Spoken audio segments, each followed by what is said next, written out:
Welcome everybody. I am Mrs. D. Dlamini, your English language teacher. Let me start by welcoming you to the lesson. Today's lesson is on Unit 1, Lesson 2, which is on verbs. Let's start by looking at the lesson objectives, which are very important. By the end of the lesson, you should be able to do, number 1, define a verb. Number 2, distinguish between regular and irregular verb. And the bigger picture, you should be able to what? Communicate ideas clearly and fluently using the correct verbs. What do you think verbs are? Let's look at the following images and audio visuals to trigger your memory or to help you understand what verbs are. Here we have two people, a boy and a girl. What are they doing? They are sitting down. Sitting down is a verb. It is a what? It is an action or a doing word. That's what a verb is. Here we have the same couple, and what are they doing? They are lying down. Lying down is a verb. It's an action word. It is what they are doing here. Moving on. Let's look at this. Let's watch the following video.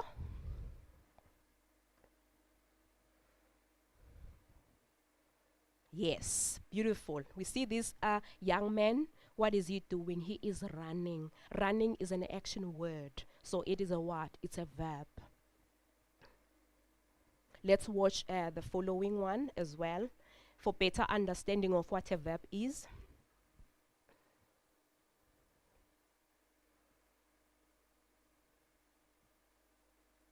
We see the couple, what are they doing? They are arguing, and we see the young man walking away. They are expressing their action through what? Through verbs. In the English language, when you turn a verb from a present tense to a past tense, you add ed. However, there are some verbs which do not follow these rules, and we refer to these verbs as irregular verbs. So that's the difference between a regular and an irregular verb. We talk about what happened yesterday by using what? The past tense. But irregular verbs, they change completely. Just like we see in these three examples here. Go does not change into gold because we don't have to add ed, but it changes into went. Eat changes into ate. Do changes into did. On the far right hand side, we have more examples of such verbs which we refer to them as irregular verbs. Okay. Let's look at this narrative passage or text, which is further going to be used as an illustration to illustrate the difference between regular and irregular verbs. I was extremely overjoyed.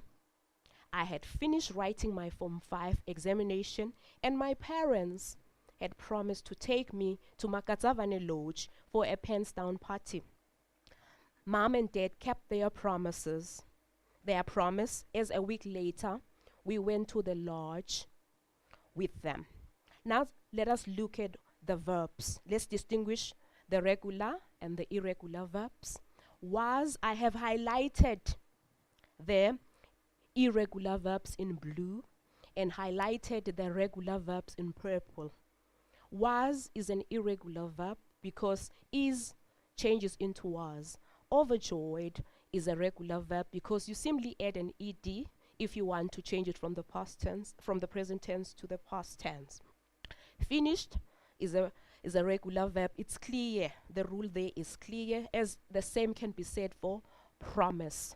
However, take is an irregular verb because it does not become take it, but it becomes took. The same can be said for keep. Keep changes into kept. Go changes into went. Let's look again the same passage, different sentences. I had invited my two buddies, Debbie and Diana. We arrived at 10 in the morning and found everything picture perfect. The DJ had already arrived with the sound system and the photographer too. Again, let's look. Invite becomes invited. Arrive becomes arrived. However, find does not become finded, but it becomes found. It is a what? An irregular verb. You are right if you thought like that. Okay, the last piece of the paragraph. Dad had opted for safe catering, and my cousin were the ones responsible for cooking. He made sure that there was plenty of Canberry juice because it is my favorite juice. I looked angelic in my white balloon dress and black stilettos. Again, opt is changed into opted. However, are becomes were. That's an irregular verb. Cooking, when you change it from the present tense to the past tense, becomes cooked. Make is an irregular verb because the rule of adding ed does not apply to it. Was as well does not apply. But for look, it's easy because you add ed. Okay, I think we've come to the end of the lesson. I can call it a wrap. Thank you everybody for joining in. Have a great day.